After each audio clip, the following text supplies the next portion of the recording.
What's going on, guys? Zuko back with another Dragonfly video. I hope you're all doing really well. Grab your coffee. We're going to talk about a build that's a little bit crazy for Shadow Priest. This is literally a build where I did not take a single idol, no capstones in this build whatsoever. We're going to talk about that in a second.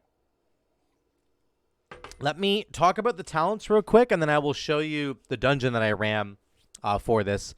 And this is the most damage I've ever done. Now, to be fair, this dungeon was Aaaaaand Academy, which, for two reasons why that matters. Number one, I get a 5% haste buff, which is really, really cool. Number two, the pack size in Aaaaaand Academy is pretty great for, like, solid AoE damage. Now, this is not like a build that focuses on Mind Seer or uncapped AoE. In fact, it focuses primarily on capped AoE, which is things like Psychic Link and your Shadow Crash damage, and your dots have a limit to them. I don't know why this says 1. Why does this say 1? All right, I fixed it. We're good. We're good. Here's the talents here. So this is what the tree looks like. In the top part, you're going to take Misery, of course. You're going to take Mind Seer for AoE damage, and then you're going to go to the Mind Spike side of the build, and this is new. This is something that I'm testing out this week because we just had the buffs come in to Shadow Priest. 20% damage on Mind Spike, 20% damage on Mind Blast. 20% damage on Mind Flay. We're never pressing Mind Flay with this build. Mind Spike becomes your new filler spell. And you're going to cast Mind Spike as much as you can. And the main reason for that is because of Mind Melt, which I haven't played with yet. And I'm sure you haven't played with it yet either. This is an old school passive that's been around for Shadow Priest for a long time. But it's really significant. So Mind Spike reduces the cast time of Mind Blast. We don't care about that. It also gives Mind Blast a 25% increased crit chance. We do mind that. Why? Because your Mind Blast damage cleaves with Psychic Link. So if your Mind Blast crits, then all that crit damage, it does double damage. The double damage cleaves into Psychic Link damage. So this becomes a strong means of you doing AoE damage and getting a bunch of crits on your Mind Melt, okay, which is really, really cool. That's what you're looking for. So that's the reason to go down this way. Mind Spike is the new filler. You don't press Mind Flay because you want to be giving your Mind Blast crits all the time, and then those Mind Blast crits are going to funnel into Psychic Link damage. Okay, that's the first part. The second part, as you've seen, is that we don't take any idols, and the main reason for that is because I take 2 points in Pain of Death. I could get rid of this last point in Pain of Death, and we could go Idol of Yogg-Saron or Idol of Yogg-Saron, but I'm not going to. I've just been noticing that Idol of Yogg-Saron in all of my dungeons is doing like 4% of my damage. Maybe. That's being generous. It's more like 3% to 4% of my damage. Idol of Yogg-Saron just makes me do 5% more damage occasionally. Like every minute, I get about 15 seconds of 5% more damage. Okay? That's pretty great because a lot of my damage is centered around Mindbender. Let me just get the picture up here. Right, so here's the picture here that I want to look at. So this is my overall damage that I dealt in the dungeon. We did 58,000 damage, almost. Just shy of 58,000 damage overall. That's really good. That's great for Mythic Plus. Here's the damage breakdown. Sorry, it's a little fuzzy there. So Mind Seer is really high. Psychic Link is really high, right? And we were just talking about why I'm taking Pain and Death. Pain and Death did 6% of my damage overall. So instead of taking like Idol of Yogg-Saron, or which would do about 3% of my damage, or Idol of Yogg-Saron, which is going to do, I'm occasionally going to get 5% more damage, I'm taking an extra point into Pain of Death so that I can get the Shadow or Death damage to be really, really high. Here's something to really understand, okay? I cast Shadow or Death in this dungeon about 92 times. I've looked it up. 92 times, and the dungeon, I think, was only 19 minutes long or 20 minutes long. The math works out to is me casting Shadow or Death 4 to 5 times on average per minute. 4 to 5 times per minute, okay? That means that I'm getting a Shadow or Death damage all on its own, and then I'm also getting Pain of Death damage 4 to 5 times per minute. It's cleaving, which is really, really good. Compare that to me getting 5% more damage when my Mindbender is up 15 seconds out of every minute. So in a 15-second window, every minute, I get 5% more damage. That's what I'm getting. Yes, 5% more damage across the board. But you're trading that for 5 Shadow Word Deaths that do single target damage and cleave. And proc Mindbender multiple times. Back to back to back. So for me, the trade-off is pretty simple, that the pain of death damage cleaving has been more valuable to me, and I feel like it just shows up in the numbers right here. Getting 6% more damage, to me, is awesome. So I don't think that the 5% more damage from Mindbender for 15 seconds every minute is as good as getting 5 Shadow Word Deaths, all cleaving that extra damage from Pain of Death. Again, this is something you could probably interchange the two of them. Honestly, you don't have to go with one or the other, but I feel like there's a really strong case to be made for the damage that I was doing overall and not taking Idol of Yasarj and instead taking Pain of Death. So that's another other big comparison I want to make. Again, Yogg-Saron I think is just actually not that amazing. They really nerfed it since the beta. This is the build here, guys. If you want to try this out, this is the talent tree. I will link it down below. Let's look at the dungeon footage, and let me show you how I was just blasting this dungeon right from the start, realistically. I mean, it was just crazy. My second camera up here. This is just the opening pull.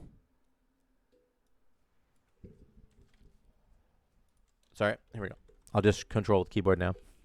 So we're doing 150k right now. 180k. Damage. We almost got to 200k. Look at the damage there. Isn't that crazy? Did I master spell at the end? Okay. Yeah, look at this. Also a master spell. 6 stacks of bursting. I'm going to keep talking about it. This week is a priest week. It's a week to play priest, man. Bursting stacks. Just boom. Gone. They're all gone except for the hunter. I always miss the hunter. I don't think it's on purpose. I think it's the hunter's fault. It's not my fault that I'm missing the hunter. This is what I'm saying. With your cooldowns up with this build, I literally just did 180,000 damage. DPS. Sorry, damage per second. Like, we were absolutely cranking damage. Like, even without my cooldowns right here, I'm going to get up here in a second. I'm going to catch up to these guys in damage, but I don't even have my cooldowns for this. And we're still almost at 50k. That was a bad Shadow Word Death. And I messed up my Shadow Word Death here. Look at this. I yell about it in a second. I press Shadow Word Death. Look at his health. He dies from the Shadow Word Death. You cannot kill enemies with Shadow Word Death when they're in that little window. This is one of your main sources of damage. Again, Shadow Word Death plus Pain of Death, spreading that damage. Do not mess up the cleave. If he died. Shoot. If you kill an enemy while they have with Shadow Word Death, you will not get the reset on Shadow Word Death, and therefore you won't get to do big amounts of damage. Getting that extra cast on Shadow Word Death is so critical to this build. Do not forget about that. Here's another big pull here. Shadow Crash in. Boom, here we go. Dark Ascension, Mindbender's out. Here comes our damage. Watch the Shadow Word Death here. We're doing 1.1 million. Shadow Word Death.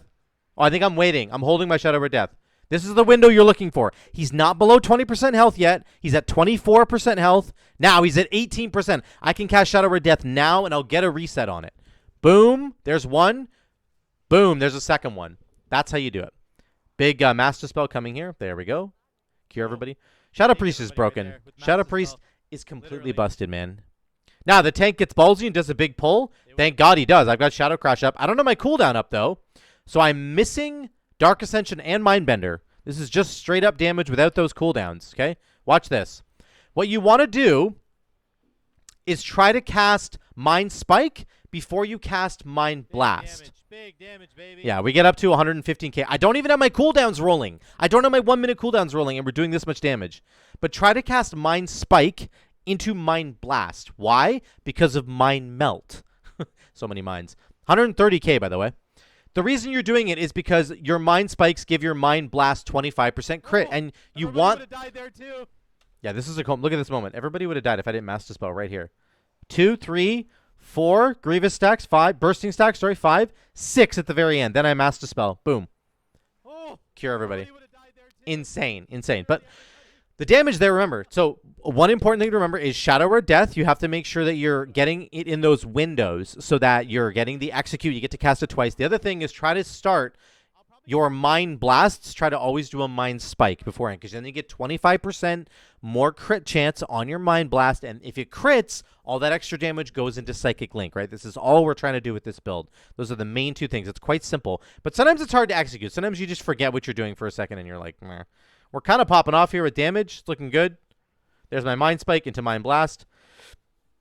Another Mind Blast, another instant Mind Spike. Again, we're also getting the Surge of Darkness passive.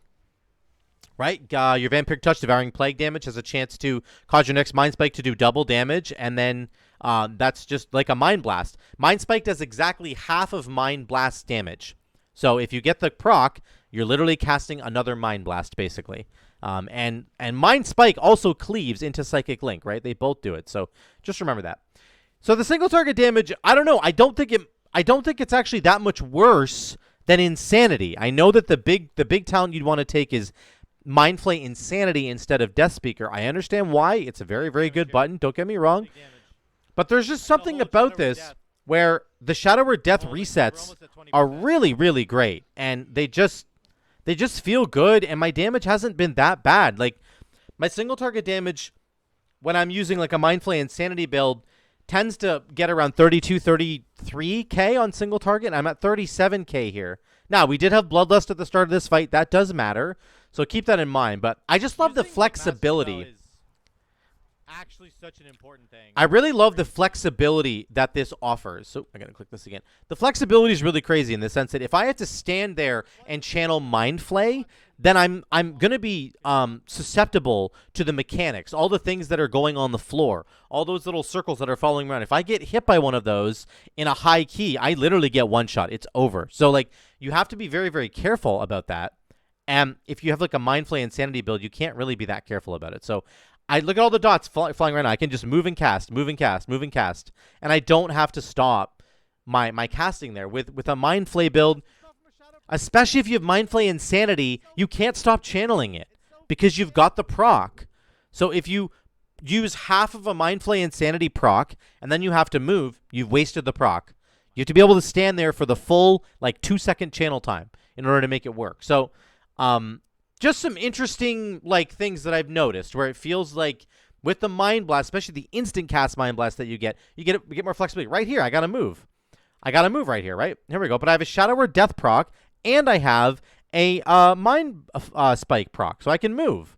There's stuff under my feet. I don't need to channel. No big deal. I can move and cast. Move and cast, baby. There's a lot of ground effects in the dungeons right now that you're going to have to dodge. So I just think that there's some really big value here in that sort of extra Mind Spike being able to do that. So we catch up a little bit here in damage. A little bit low. We didn't have our cooldowns up, and I'm going to save them. So this is the one thing you got to remember to do. If you have the 1-minute cooldown package of Dark Ascension plus Mindbender, you have to be very, very careful about when you use those cooldowns. So here we go. Mind Games. I should have waited for Mind Games. I cast Mind Games before Dark Ascension. I don't know why, because I'm an idiot. That's why. So don't worry about that. I'm still making lots of mistakes. So this build, in my opinion, this build has legs. It has room to grow because, like, I'm making mistakes here all throughout the dungeon, and I'm still popping off with decent damage. So we're doing 41k on a single target mini boss here. Like, 40, 39k. It's going to go down a bit, but 39, almost 40k on a single target mini boss. I'll take that. That seems good to me. Decent damage here. Let's get past the ads.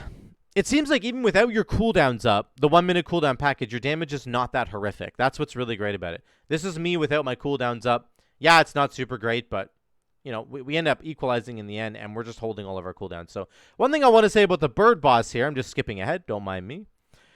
Bird boss is an interesting fight. I talked about this in my Algothar Academy build. I'm not going to go too crazy about it, but one thing I am going to do properly this time is hold my second set of cooldowns for when we get the air push thing going. So my cooldowns are coming back. You can see I have 30 seconds on Mindbender and Dark Ascension. So we're gonna push forward till we get to that. I'm doing mechanics, still doing damage. 37k. Our damage is falling down a little bit here. Now here comes the air mechanic. Right about now. There we go. It's up. So now I've held my cooldowns and I have PI coming back. So I'm like, okay, I'm going to go grab a circle real quick. Here we go. I have a circle. Now I'm not going to get pushed by the wind. I popped my cooldowns and I'm going to pop PI once it comes up. And we're going to go crazy here. Here comes PI. Here we go. Boom. I PI the hunter. And then I go ham here. So I'm going to catch up in all my damage. Look how fast my cast bars are. And I'm not getting pushed around by the wind. So really, really good. You always want to make sure the Devouring Plague is on the enemy. For single target damage, yes, you can stack Devouring Plagues back to back and you're not going to lose any value. But realistically, you want to maximize the duration that Devouring Plague is up on the enemy. Try to keep Devouring Plague up for as long as possible. Why? Because it gives you that extra mastery amp. All your other damage is going to be increased by 8, 9, 10%, whatever your mastery happens to be right now. So always try and space out your Devouring Plagues so that you can get as much damage as possible. This is a really tough boss fight for us to do damage on. We're getting pushed by wind, so we have to constantly move, which means we have to stop casting. He's doing that shriek thing every once in a while, which stops us from casting. So the flexibility of the instant cast Mind Spikes, the instant cast Mind Blasts, and the instant cast Devouring Plagues and Shadow Word Death. All of these things are instant cast for the most part. You're not having. If I had to stand and channel Mind Flay Insanity on that boss, it would be 10 times harder than it was with my insto. I have a lot of flexibility again to move around. Really, really love that stuff. Here's the big Kahuna moment. This is what we've all been waiting for. My AOE damage here. Be very careful about. Here we go. Now we pop our cooldowns. We go crazy. I should have popped my cooldowns before throwing Shadow Crash, but I'm an idiot. So the Hunter is doing great damage. Look at the Marksman Hunter. And here we go. We're popping off, baby. We're catching up. Here comes Halo. 130, 140k. Another proc on Mind Seer. Boom, boom, boom, boom. 150k. We're in the lead now. Getting those procs from Mind Spike. Being sure to weave those in so that I can get instant cast Mind Blasts that will crit. We want to crit. Now, I did a Shadow Word Death there, and I screwed it up. Look at this. Watch my Shadow Word Death here. I try to get the reset, but he's too low. His health bar's too low. He's going to die to the Shadow Word Death. I needed to pick a different target. Oh, no, we killed him. Shoot. So I messed that up there. Again, We messed up at the end there. this is one of the most important, crucial things about this build. You need to get that second reset on Shadow Word Death because you make your Shadow Word Death is doing more damage and you have Pain of Death, right? All the reasons I've talked about before. Always try and get that second Shadow Word Death. Don't screw that part up. Here's another big pull right after. Big Halo into our Mind Blast. We got a proc on Mind Seer. I'm going to tank this lightning damage. Actually, I didn't even have to. I got to move at the last second. But there's our big damage here. 160k. Look at this. 180k. Look at that. This is awesome. Who doesn't want to do this? I want to do this. Obviously, it's Aaaaaand Academy. I get it. I'm an idiot. By the way, you can pop Dispersion when you're stunned. See, I still have Dispersion on my bar down here. You can pop this so that you don't die. I pop it right here just so I don't die. But I just love this, guys. Like, this is so good. We're doing so much damage. I understand it's Aaaaaand Academy. The pulls are really great. The damage is not going to look the exact same on smaller packs. But realistically, this build should work really, really well on smaller packs of enemies because it's the build that has a capped element to it, right? You have basically an 8-target cap on this. Kind of. Here's Germination. Save your AoE cooldowns for this part right here. Here comes my Shadow Crash into Halo. Big. I got a Mind Seer proc. Boom, damage. There we go. 83k. This boss fight, again, Germinate number 2. Make sure you stand in the green circle. I did a whole video on Aaaaaand Academy talking about this boss fight in detail, so I'm not going to go over it again. Go watch that video. It's the one I did a couple days ago, okay? Marksman Hunters camouflaging. So here's the next set here. We're doing damage again. We're up to 120k. Just like out of nowhere, we're up to 120k suddenly. Like, it's just crazy. I'll show you my item level at the very end. I think I'm 385 when this dungeon went up. He's going to pull the rest of it here. I don't have cooldowns up. I don't have Dark Ascension. I don't have Mindbender, but that's okay. Doesn't matter. We still do damage. We're still able to do damage. Get the Mind Spike in there. Shadow Word Death. Here we go. Here's a good Shadow Word Death. Shadow Word Death number 1. I think I'm talking to somebody in Twitch chat while this is happening, so I actually completely messed this up. But the damage is still there. It's still there, guys. Look at this. Boom, boom, boom. We end up with about 80k at the end. Yeah, pretty good. Get to the final boss fight here. Again, this boss fight is fairly disruptive in the sense that she pulls you into the middle, which stops you from casting. But again, this is a build that has multiple forms of instant cast abilities, which is pretty cool. Okay, I have an instant cast Mind Blast. I can just do it right there. Boom. On the way out. I don't lose any damage. Then here comes Power Infusion. We're popping up. This is our third Shadow Word Death proc, by the way. Let me just go back and show you that. Here we go. Really, really quickly. Here we go. We're start the fight. Damage. My first Shadow Word Death comes in right here, I think. Then I get a reset immediately. That's one reset on Shadow Word Death. I cast it again. Okay? Then I think we get a second. There's a second Shadow Word Death. Once again. That's Death Speaker kicking in. Here comes a third Shadow Word Death right here. It's up again. There's my third Death Speaker Shadow Word Death proc. Like, this is how often it can happen on a single target. Now, my dots actually fell off here. Oh, I got them back up again. This is the only, like, weakness I want to say about this build. In single target, you don't press Mind Flay, which means you don't extend your dots through Mental Decay. Mental Decay is that passive that makes your Mind Flay or Mind Seer extend your dots. They add 1 second to your dot duration. So we don't get to do that with this build. So yeah, I'm talking about it right here, but that's okay. So you do have to refresh your dots on single target. Make sure that you do that. But otherwise, in AoE, it's okay because you press Mind Seer a lot, and that will keep your dots ticking. It's still worth it to take Mental Decay.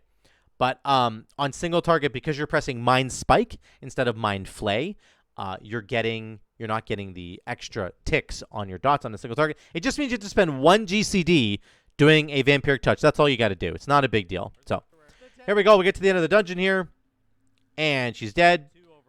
And we ended up doing 58k overall, almost 57.8. Very, very close. So absolutely outrageous amounts of damage. The highest I've done so far in a dungeon, which is pretty great. And obviously, again, it's Aaaaaand Academy. You got to take these things with a grain of salt. But the build, largely, guys, I'm just going to summarize it up. The build largely revolves around Shadow Word Death with Death Speaker. Procking your Mindbender Inescapable Torments, you need to make sure that you cash in on the Death and Madness passive. You must do this properly. This is job number 1. Get this done properly. If you do this right, you will get crazy amounts of cleave damage from Pain of Death. And just, again, make sure that you don't kill the enemy. They have to be within execute, but you can't kill them with the Shadow Word Death. Number 2, of course, the big kahuna is that we're filling our filler spells now Mind Spike instead of Mind Flay. And the reason for that is because of Mind Melt, giving our Mind Blast 25% more crit. And all this damage is going to go into Psychic Link damage, which is going to be huge, massive for our AoE pulses. It's obviously doing lots of damage on its own, but every time we press Shadow Word Death and Mind Blast, it's obviously making our Mindbender slash again. So that's the whole build right there. That's the whole build. It's Psychic Link, it's Death Speaker, it's Death and Madness. Excuse me, that's it. You have your 1-minute combo with Dark Ascension and Mindbender. It feels really good to play.